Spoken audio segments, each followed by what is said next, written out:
Have you been told you need to stop doing what you love, whether it's exercise, running, or a sport?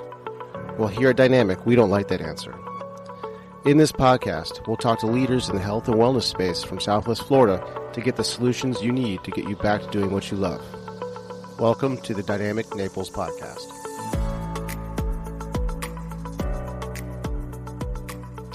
What's going on? Dr. Chris here. Today I have a very special guest. I have Brian Sanders from Food Lies. How you doing, Brian? Oh, I'm great. How about you? I'm great. I'm so excited for this conversation. Thank you for coming on. So Brian is a former engineer turned nutrition expert, in my opinion. He is now a filmographer. He's coming out with a series, hopefully pretty soon. I can't wait. And what else did I miss there, Brian? Well, I started a meat business. I started a regenerative meat business as well along the way. And I have a podcast called Peak Human. And I also have a Sapien Center in Austin. I just was so into all this diet and lifestyle stuff that we have a headquarters now for a bunch of people who want to live like this. Yeah, I love that. Can you tell people what you mean by sapien? Like, what does that word mean to you? Yeah, Sapien to me, well, there's all these different diets, right? And everyone is, like, oh, my diet's better, or this is what I'm doing. And I don't think that that's correct. Humans never really had a diet, and we are Homo sapiens. So I just call it the sapien diet and lifestyle, whatever you call it, just sapien. It's not a diet. And it just means that you are eating real foods. You're eating from nature. You're eating animal-based foods as the foundation of your nutrition. And then there's some other lifestyle principles that we can get into that are just really in accordance with nature. It's not very complicated. Yes, the ancestral lifestyle, right? I mean, that's what I think initially drew me to all your messaging because, I've kind of run the gamut. I've done vegetarian, I've done the carnivore thing, paleo and everything between. And just your diet and your style sort of makes the most sense. It's just like living like the way we're supposed to, and not even like thousands of years ago, like 100 years ago. It's so simple. I mean, yes, even just 100 years ago, we had a lot of things more correct. And yeah, I mean, paleo, obviously we need to look at our past and look at the ancestral traditions, lifestyle, all that type of stuff. But it's super varied over the earth and where people lived. And it's also not possible to do it anymore. I'm not a paleo denier at all. I'm totally into all that stuff. Like absolutely always go back to our roots as humans. That dictates everything, right? That dictates what makes us healthy, our genes, all this stuff. Right. Interviewed Dr. Michael Rose, great PhD, worked his whole life studying this stuff. And he has a line in the film. It's just all organisms do best in an environment in which they evolved. That's it. It's just so simple. It's that easy, right? But somehow we forget all that. And so much of that is our environment. And this is probably, well, let me pause there. Let me just go into what started you down the road of nutrition. Yeah, it was kind of a sad story. I lost both my parents when I was 30. And technically I didn't lose my mom until a month ago. She had Alzheimer's for 10 years. And so, I'm 40 now. So actually just a month ago, we finally lost her. She was deep in the, stage 7 where you can't communicate at all. It was terrible. And my dad from cancer about 10 years ago, and it woke me up. They lived the standard American healthy version of the lifestyle. They weren't the standard American just eating McDonald's and ice cream and just doing whatever they wanted. We were following the food pyramid. We were doing the things. We were eating the low fat products, avoiding red meat, grains, whole grains, the whole thing. Like I'm telling you, we did it. And it was a huge treat to go, say, to McDonald's like once a month. And they just got just more sick and more overweight, not obese. See, this is the thing too. They weren't obese at all. They just, looking back, I realized they both had prediabetes and they both just had a lot of visceral fat, low muscle mass, a lot of visceral fat, metabolic syndrome, all these things. And doctors never said anything. No one knew anything. And then they just got these chronic diseases. And I was headed that way myself. I was 30, had a dad bod going, had all these different chronic issues, started to take medications, heartburn, chronic overuse injuries, pain in my knees, all these type of things that everyone thinks are normal. And I just started eating more meat. I did the opposite of what they told me. I ate butter, red meat. I didn't stop eating all those whole grains, and everything went away. All my problems went away. And I lost, 20 pounds of fat, and I just felt amazing and everything got better. And that's how I got on this whole journey. Yeah, that's great. I had a little bit of a similar story. I didn't have any loss of my parents, but in terms of my own health, I had this like kind of chronic wheeze and cough and just constant congestion, some weight gain, and then I went carnivore, and I'd say like 90% of that went away, and I dropped like 30 pounds within a couple months. So I was kind of on the carnivore camp for a little while, but then I started to slowly reintroduce fruits and vegetables, and now I feel like I'm in the right spot for me. And I think that's a great thing for many people to do is to try elimination and start to bring stuff back. And you tend to fall on a diet that kind of works best for you. Yeah, I love that. That's what I did. There's keto too. Some people, maybe they should just avoid a bunch of carbs and really reset their gut, reset their Hmm. minds, reset their habits. Like you don't need to constantly be snacking or having these sugary foods or starchy foods. And then, Right. yeah, then get them back in, but the real versions, right? We're talking about like fruit and like sweet potatoes or just real Exactly. food versions. Yeah. Yeah. All right. So then you decided to make a movie, or sorry, a docu-series, right? What Yeah. Yeah. It is this just to started. spread the message? Yeah, it's trying to get it all out in one place. So normal people aren't going to go to hundreds of conferences, podcasts, research studies, everything I do that you probably do as well. You're studying this in school. No one's going to do that. We need to get it out into a Netflix thing or something, right? Amazon, whatever it goes on, it's going to be fun, entertaining, informative, easy to understand, visuals, show all this stuff. And once you see it, you understand everything, right? We've only gotten episode one done. The other five episodes are written and filmed. We just need some help finishing post production.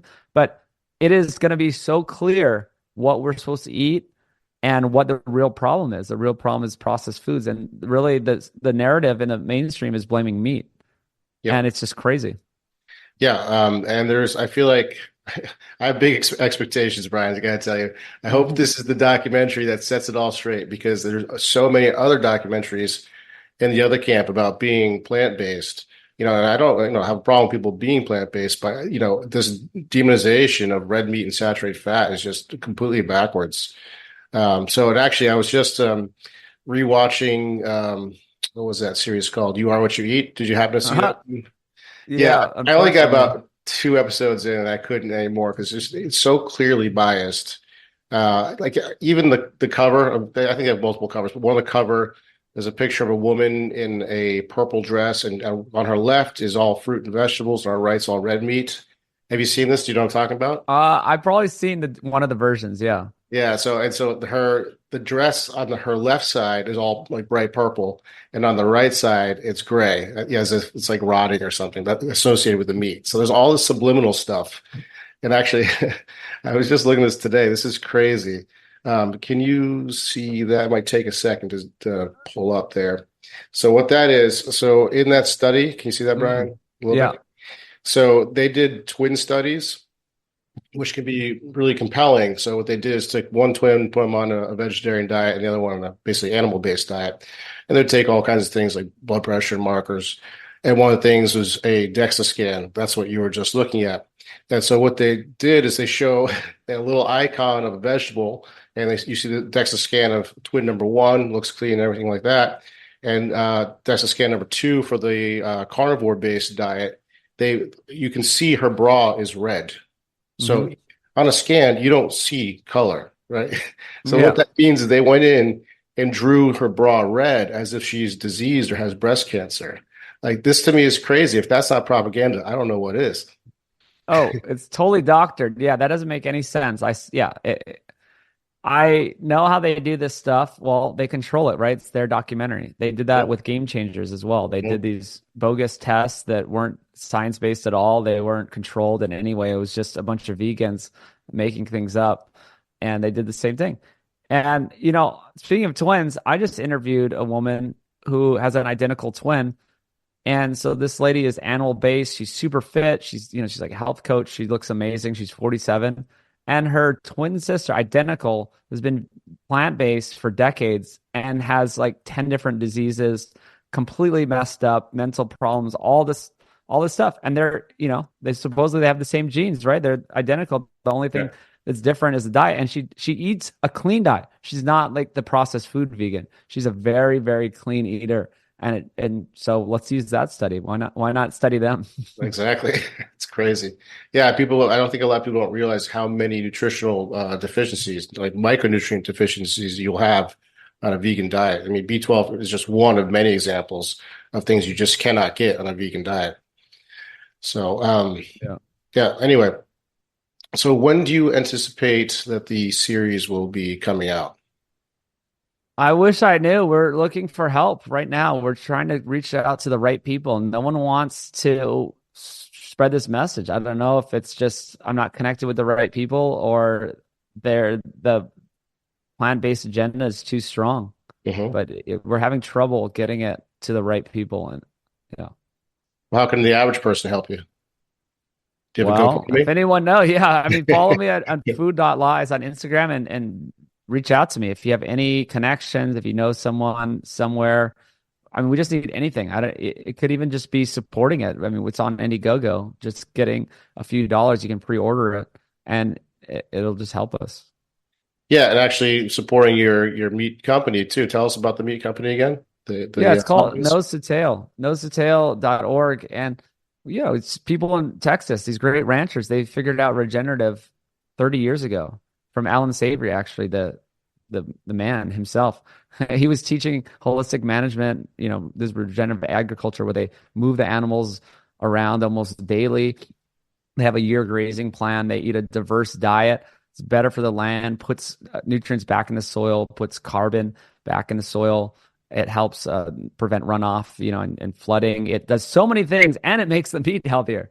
So in general, if people haven't heard of regenerative ag, they should look it up, support local people.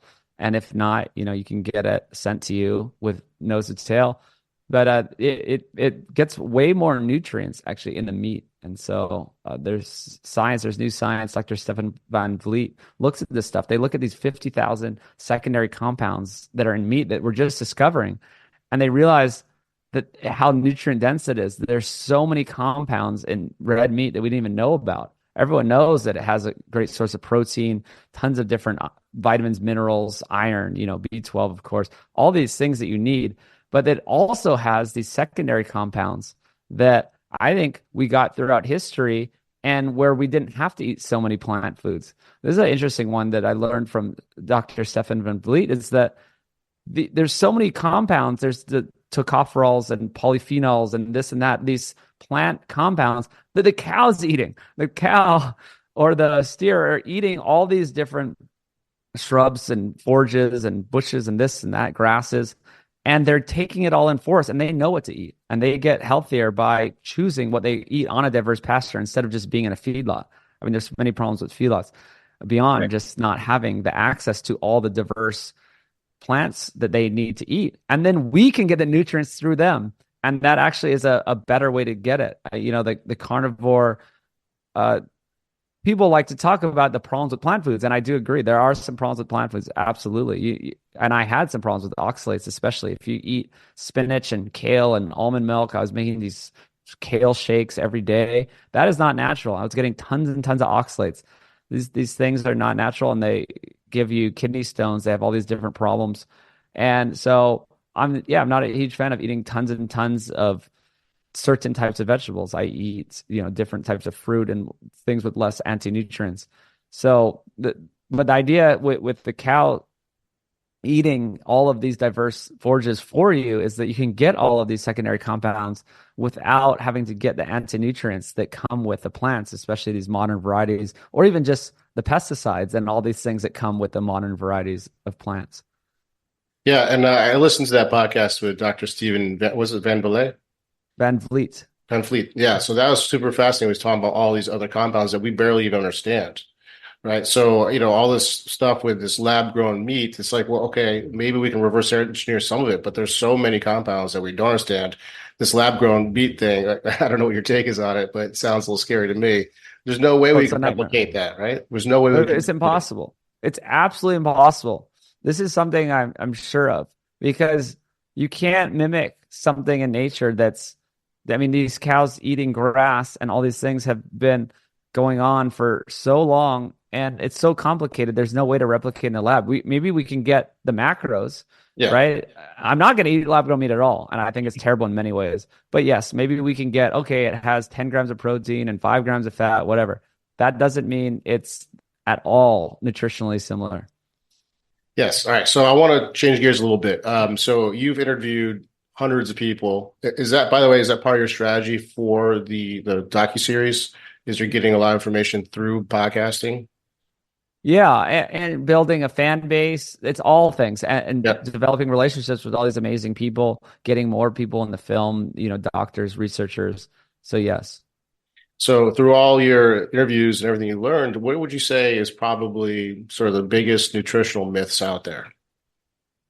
Well, I mean, It's a big just the question, I know. standard, yeah, the standard government advice. It's just backwards. And I think just the red meat is bad for you, Hmm. that whole narrative, because that includes saturated fat and cholesterol and red meat. You kind of lump that narrative all in one is the biggest propaganda like psyop in history. It's crazy. When you really think about it, what happened is for all of history, red meat was the most prized food in every culture across the world. It still is. You go to Hong Kong, they eat the most red meat. They actually have the longest life.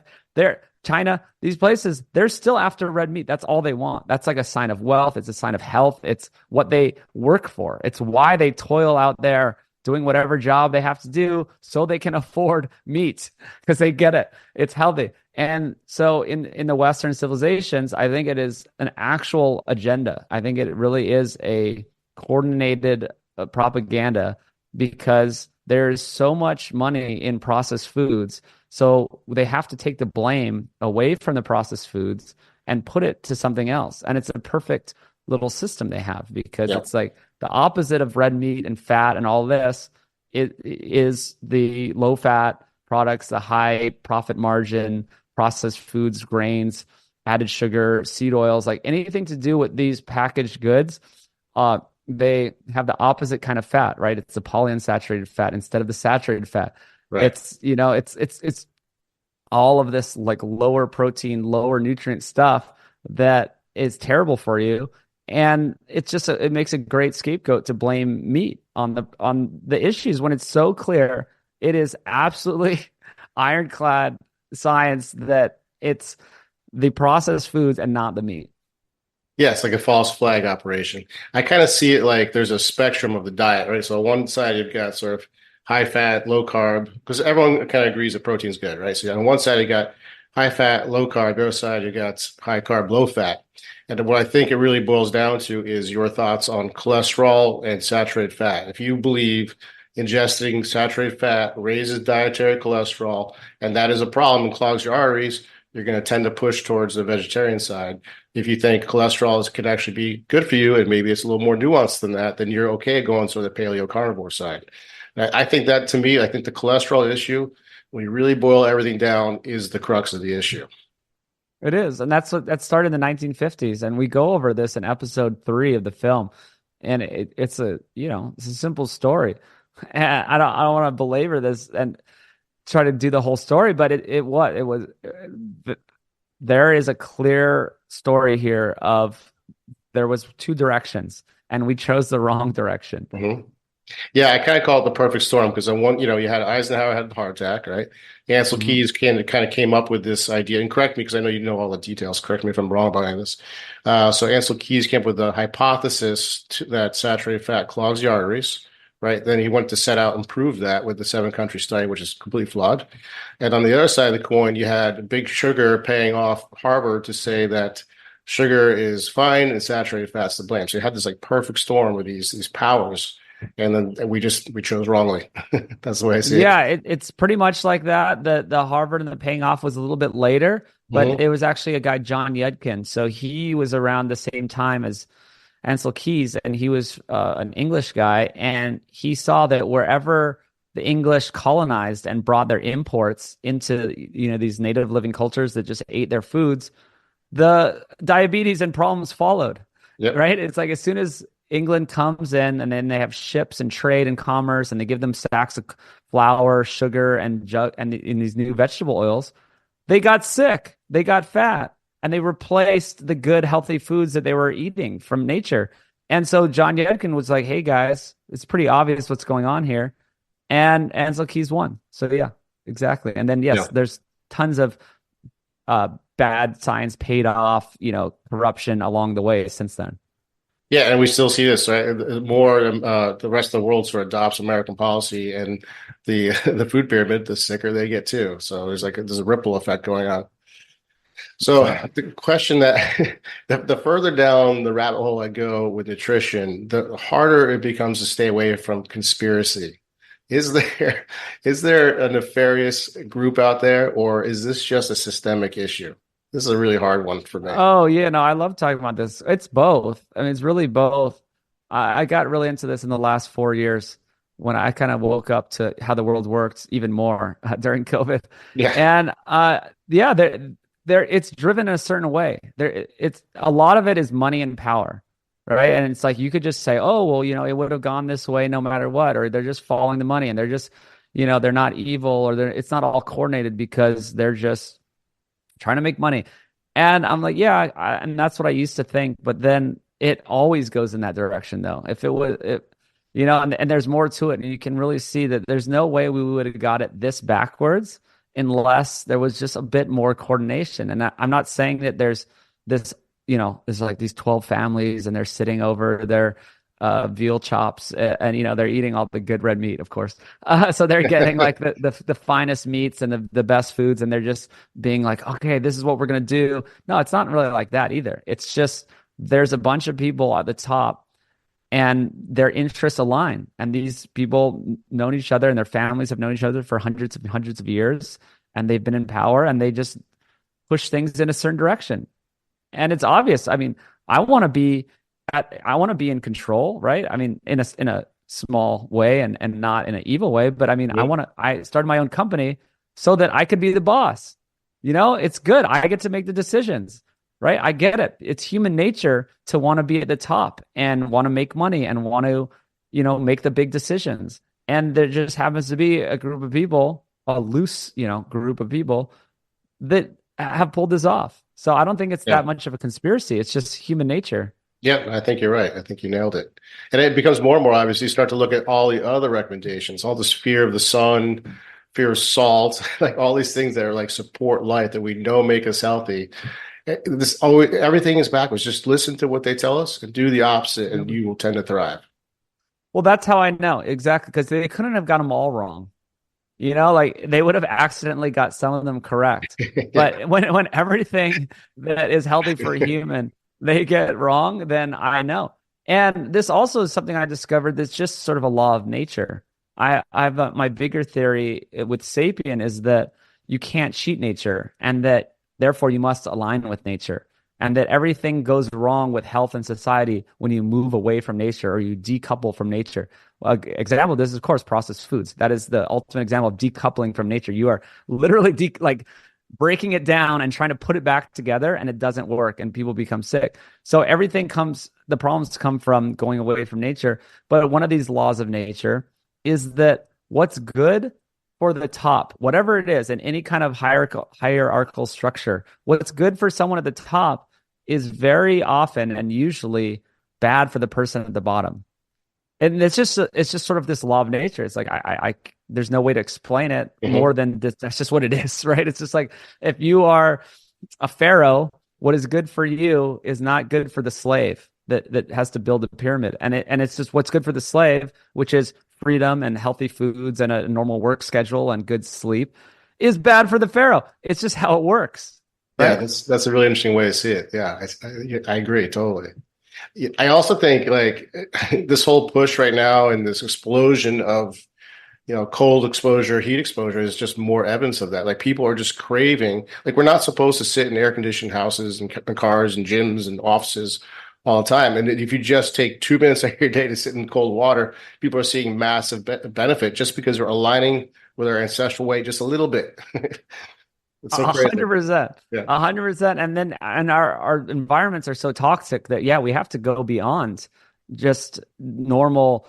what we could have done is we could have just lived a normal life and been pretty fine. But now we do have to develop cold plunges, and have to buy them and do it purposefully because we're so out of line that you have to. Or I mean, yeah, people probably have tons of different toxins and plastics and different things they're getting in their environment. So yeah, maybe you do have to go on some sort of cleanse or do a carnivore diet for a few months and do these more extreme things to get rid of just toxic society in so many ways attacking you. And then, yes, you can settle back into probably something more normal.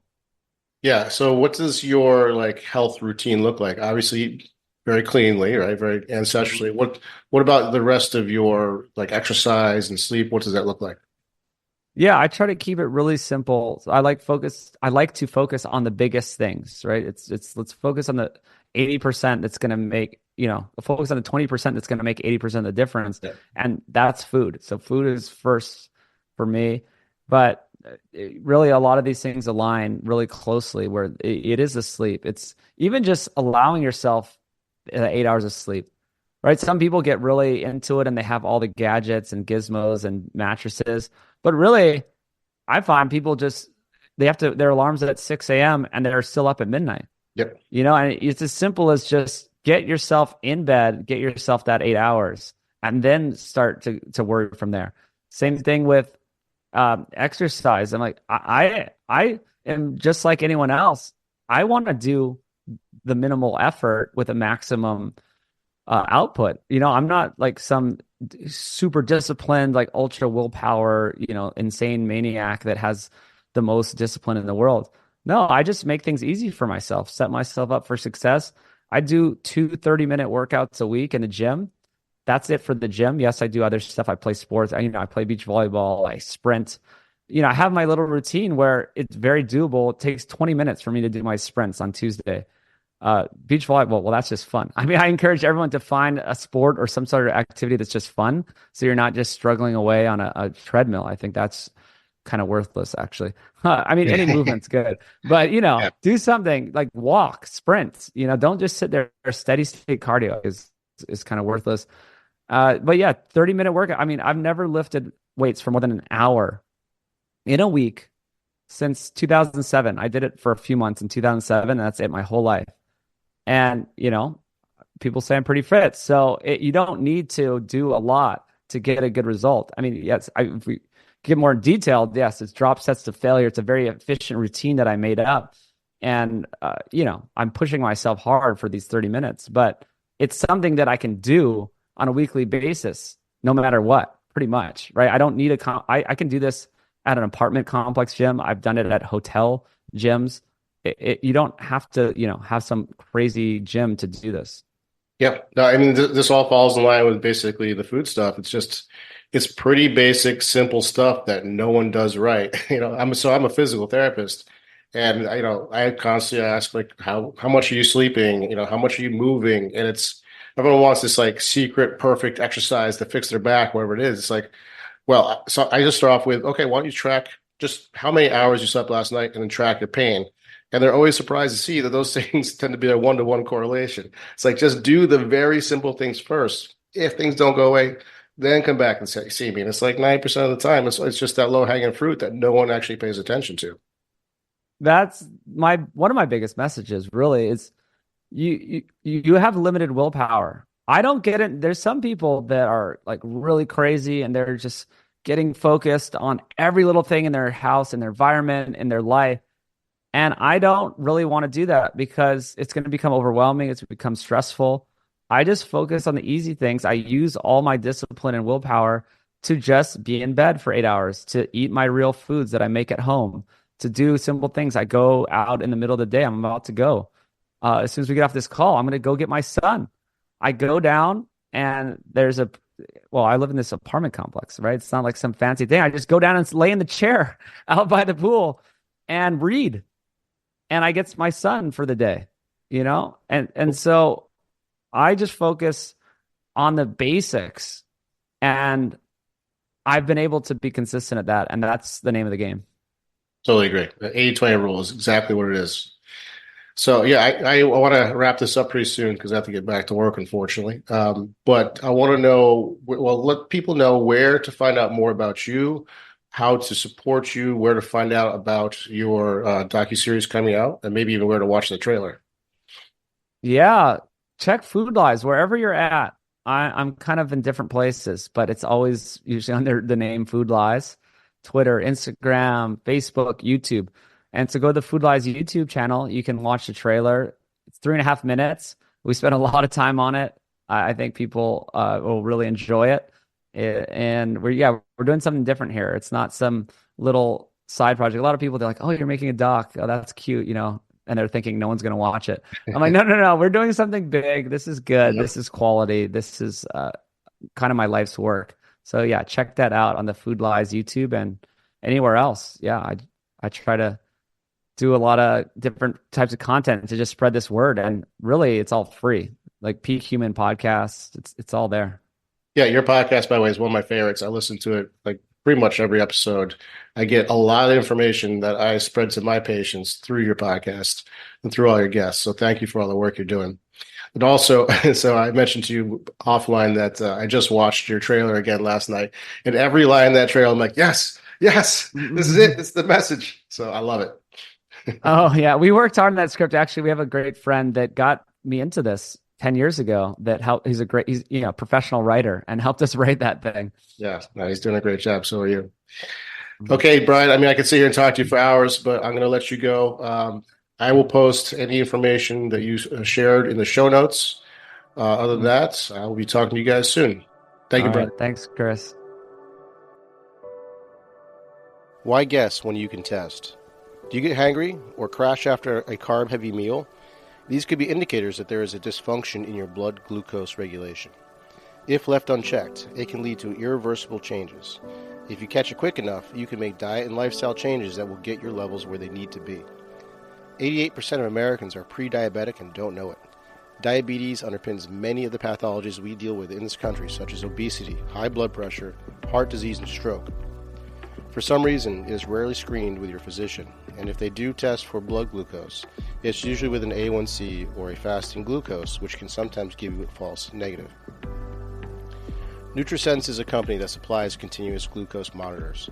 We paired with NutriSense to get you real-time data to see how your physiology responds to glucose. The NutriSense app lets you track your daily activity to see how food, sleep, exercise, and stress impact your glucose. You can log or import this data into the NutriSense app to see the effect on your blood glucose levels as soon as it happens. Use the code DrChris25 for $25 off your order today. Do you have unexplained pain, or do you wonder just how healthy you are? When was the last time you had your blood tested? Blood chemistry analysis is a great tool to stay ahead of any health conditions, and now you can have control of your health with Let's Get Checked. Let's Get Checked is an incredible company that sends blood tests to your home. You can choose from over 30 different tests, whether that's thyroid function, testosterone, micronutrient, cholesterol, or C-reactive protein, which is a marker for inflammation. It is sent to you with free shipping, and you get your results in 2 to 5 days. No physician referral needed. Use the code DPT25 for 25% off. You can find links in the show notes. Did you know that you can get started with physical therapy without a physician's referral? Physical therapists don't just solve pain, we get down to the root cause and keep it from coming back. We also discuss all things health, such as nutrition and lifestyle changes. If you feel that you could use some help, let's get on a free consult call. Go to www.dynamicnaples.com and sign up for a free call.